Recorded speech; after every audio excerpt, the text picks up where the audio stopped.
దేవునికి వందనాలండి. అలాగే ఇటు సమయాన్ని ఇచ్చినటువంటి దైవదాసులకు కూడి వచ్చిన ప్రతి ఒక్కరు కూడా నా హృదయపూర్వక వందనాలు చెల్లించుకున్నాను. చిన్న ప్రార్థన చేసుకున్నాను. మహాపరిశుద్ధుడు ఘనమైన ప్రియ పరలోకపు తండ్రి, నీ ఘనమైన నామానికి వందనాలు, స్తుతులు, స్తోత్రాలు. ఎటువంటి యోగ్యత లేని మమ్మల్ని ఇటు రీతిగా నిలబెట్టుకుని నీ వాక్యాన్ని వివరించడానికి నీవు ఇస్తున్న గొప్ప ధన్యతను బట్టి నీకు వందనాలు తండ్రి, స్తోత్రాలు. నాయన నాకంటే ముందుగా చెప్పిన మాటలు నాయన బిడ్డలంతో మంచిగా వివరించారు తండ్రి, నీకే స్తోత్రం. నాకు అటువంటి జ్ఞానం లేనప్పటికీ తండ్రి నీ యొక్క స్వరాన్ని నాయన నాలో వినిపింప చేయమని అడుగుచున్నాను. నా యొక్క స్వరాన్ని మరుగు చేయమని అడుగుచున్నాను. నీకు వందనాలు తండ్రి, స్తోత్రాలు. నా దానికి స్తుతులు, స్తోత్రాలు. ఇచ్చిన ప్రార్థన చేసిన ప్రార్థన దయచేయమని యేసునామమున మీకు బ్రతిమాలు వేడుకుంటున్నాను తండ్రి, ఆమేన్. ప్రతి ఒక్కరికి కూడా గుడ్ ఫ్రైడే శుభాకాంక్షలు తెలుపుతున్నానండి. యేసుక్రీస్తు ప్రభుల వారు మన కొరకు పలికిన మాటలు 7 మాటలు, మొదటి మాటలు 3 కూడా మన కొరకు పలికారు. మీరేం చేస్తున్నారు తెలియదు విని క్షమించమని అడిగారు. అలాగే నేడు నీవు నాతో కూడా పరదేశంలో ఉందని అడిగారు, చెప్పారు. అదే రీతిగా తల్లి కొరకు తల్లి యొక్క బాధ్యతని తన శిష్యుడికి అప్పగించినట్టుగా మనం చూస్తూ ఉంటాం. మిగతా 4 మాటలు కూడా తన కొరకు అతను పలుకుచూ ఉంటున్నాడు. 4వ మాట, తండ్రి నన్ను ఎందుకు చేయి విడిచావని అడిగారు. అదే రీతిగా 5వ మాటగా దప్పికొనుచున్నానని అడుగుచూ ఉన్నాడు. గురువారం నైట్ అంటే గెత్సెమనీలో ప్రార్థన ముగించుకుని యేసుక్రీస్తు వారు ప్రభు రాత్రి భోజనమైన పిమ్మట అప్పగింపబడిన సమయం నుండి కూడా ప్రతి క్షణం ఎంతగానో హింసించబడ్డాడు, కొట్టబడ్డాడు, ఎన్నో నిందలు అవమానాలు పొందుతూనే ఉన్నారు. అయితే మధ్యాహ్న కాల సమయంలో కదండి ఎంతగానో వేడిమికి మనమే కొద్ది 1 గంట సేపు మనం బయటకు వెళ్తే ఎంతో దప్పిక అయిపోతుంది కదండి. అలాగే దేవుడు కూడా దప్పికొనుచున్నాడంటే ఆయన దేవుని కుమారుడే కానీ మనిషి స్వరూపంలో ఉన్నాడు కాబట్టి, మానవునిగా ఈ లోకానికి వచ్చాడు కాబట్టి ఆయనకి ఆ దాహం వేయట సహజమే. అయితే మనం అనుకుంటూ ఉండొచ్చు, దేవుని కుమారుడు కదా, దేవునికి దాహం వేయటం ఏంటి, దేవుడు దప్పికొనడం ఏంటి అనేసి మనం అనుకోవచ్చు. ఈ వాక్యం చెప్తున్నాడు కదండి, యోహాను సువార్త 19వ అధ్యాయము 28వ వచనం, 28, 29 ఒక్కసారి చదవాల్సింది.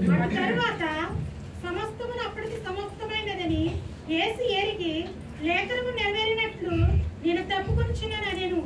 చిరకతో నిండిన ఒక పాత్రను అక్కడ పెట్టి ఉండెను గనుక వారు ఒక పూస చిరకతో నింపి హిస్సోపు పుడకను తగిలించి ఆయన నోటికి అప్పగించిరి. చూడండి, యేసుక్రీస్తు సమస్తము కూడా తెలుసు. ఎందుకంటే ఉదయకాల సమయంలో కూడా ఎంతగానో హింసిస్తున్నారు, కొడుతున్నారు, గుద్దుతున్నారు, హేళన చేస్తున్నారు, ముఖం మీద ఊస్తూ ఉన్నారు. అయితే వారిని నీళ్ళు అడిగితే వారికి ఇస్తారండి, దాహం అడిగితే దాహానికి ఇస్తారండి? ఎవరు తెలుసు దేవునికి. కాకపోతే లేఖనము నెరవేరాలి కాబట్టి ఆయన నేను దప్పికొనుచున్నానని అడుగుచున్నాడు.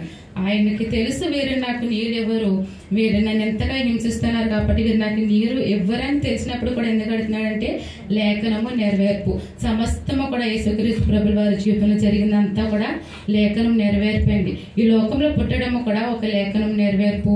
ఈ లోకంలో 33.5 సంవత్సరాలు యేసుక్రీస్తు ప్రభుల వారు జీవించి 3.5 సంవత్సరాలు దేవుని సేవ చేసి అదే రీతిగా శిలువ యాగం అవడం కూడా లేఖనము నెరవేర్పే. ఆ లేఖనం నెరవేర్పు ఎందుకంటే మీరు నేను చేసిన పాపాలను బట్టి, మన పాపాల నుంచి మనకు విముక్తి కలిగించాలంటే ఒక పరిశుద్ధమైన రక్తాన్ని చిందించాలి.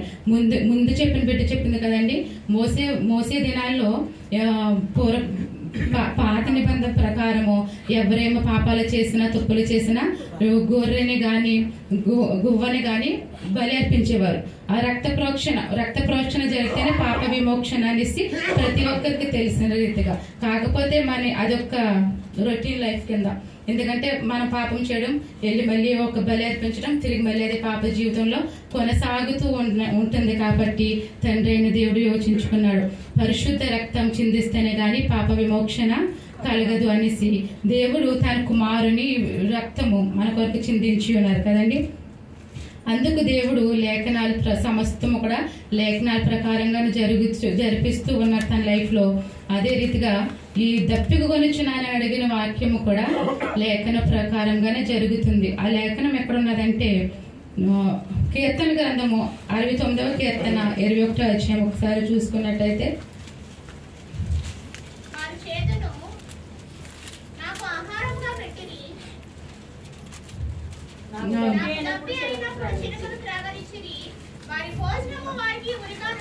చాలండి. వారు చేతును నాకు ఆహారంగా ఇచ్చిరి, దప్పి అయినప్పుడు చిరకను త్రాగనిచ్చిరి. ఎందుకంటే ఇది ముందుగానే దావీదు గారు కీర్తన ద్వారాగా బయలుపరుస్తున్నారు. లేఖనం దావీదు గారు కాదండి చిరకను అందిస్తా, యేసుక్రీస్తు ప్రభుల వారికి చిరకను అందిస్తారు అనేసి ముందుగానే దావీదు గారి ద్వారాగా యేసుక్రీస్తు ప్రభులు తండ్రి అయిన దేవుడు బయలుపరుస్తూ ఉన్నాడు. అదే రీతిగా మనం చూసుకుంటూ ఉంటే దేవుడి దగ్గర అంటే జీవపు ఓటు అనేది అనేసి మనం వాక్యం చదువుతాం కదండి. కీర్తన మొదటి గ్రంథము మొదటి కీర్తన 3వ అధ్యాయంలో చదువుతూ ఉంటాం. నీటి కాలువ నాటబడిన అది కాలమందు ఫలమిచ్చు చెట్టు వలె నుండు అనేసి. దేవుళ్ళు ఎవరైతే ఉంటారో వాళ్ళందరం కూడా నీటి కాలువ వారం నాటబడిన చెట్టు వలె ఉంటామనేసి దేవుని వాక్యమే సెలవిస్తుంది కదండి.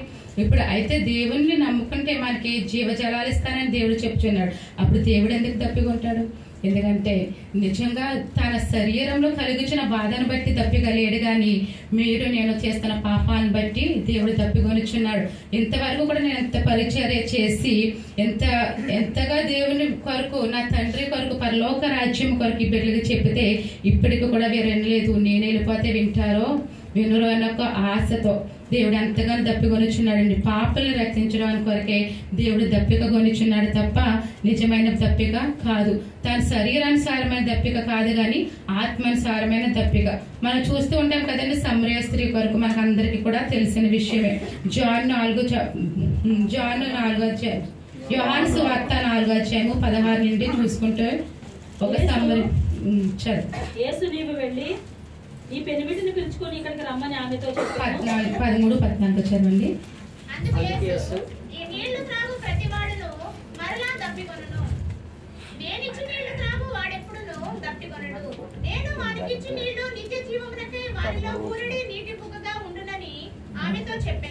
చాలండి.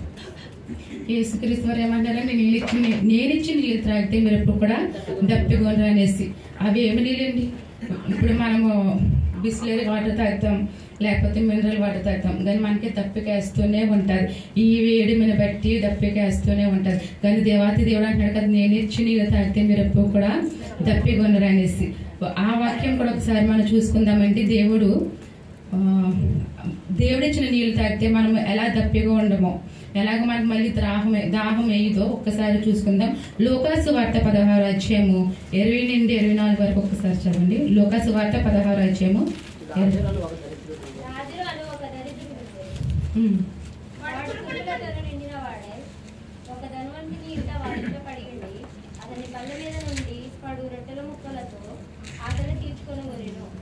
అంతేకాక కుక్కలను వచ్చి వాడిని కురుకులు నాకిను. ఆ దరిద్రుడు చనిపోయి దేవదూతల చేత అబ్రహాము రొమ్మున కొనుగోబడెను. ధనవంతుడు కూడా చనిపోయి పాతి పెట్టబడెను.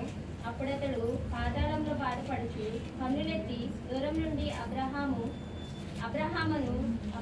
అతని రొమ్మున లాజరును చూచి, తండ్రి అయిన అబ్రహామా, నాయందు కనికరం చూచి కనికరం పడి తన రేణుకలను నీళ్లలో నుంచి నా నాలుకను చల్లార్చుటకు లాజరును పంపమని వేడుకుంది. సో చూడండి, మనందరికీ తెలిసిన విషయమే లాజరు ధనవంతుడి కొరకు మనం చిన్నప్పటి నుండి కూడా వింటూనే వస్తున్నాం. లాజరు అయితే ఎంతో దీనుడు, తన శరీరం కూడా సరైన రీతిగా లేదు, కురుపులతోటి లేని స్థితిలో ఉన్నాడు. కానీ ఒక ధనవంతుడు ఉన్నాడు, తనెంతో గర్విష్టి.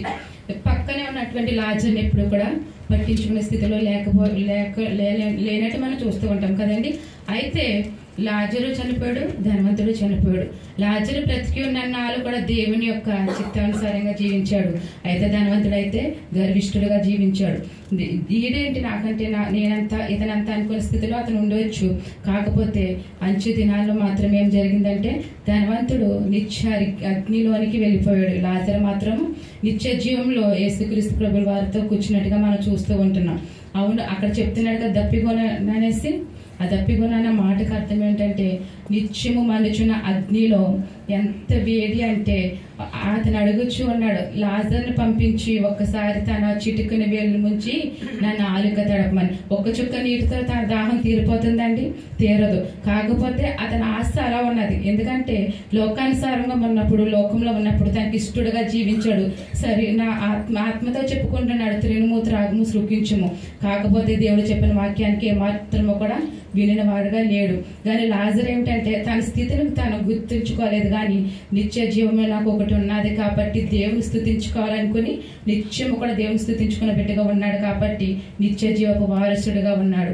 అదే రీతిగా మనం కూడా ఈ మధ్యాహ్న కాల సమయంలో ఈ వాక్యం ద్వారా మనం హెచ్చరించుకుందాం ఉన్నామని, మనకు కలిగిన దాన్ని బట్టి మనం గర్విష్ఠులుగా కాదు, కానీ దేవుని యొక్క నిత్య జీవంలో మనం వారసులుగా ఉండాలంటే దేవుని చిత్తానుసారంగా జీవించాలని మనం గ్రహించుకుని దేవునికి ఇష్టలుగా మనం జీవించాలని ప్రతి ఒక్కరిని కూడా నేను కోరుకుంటున్నాను.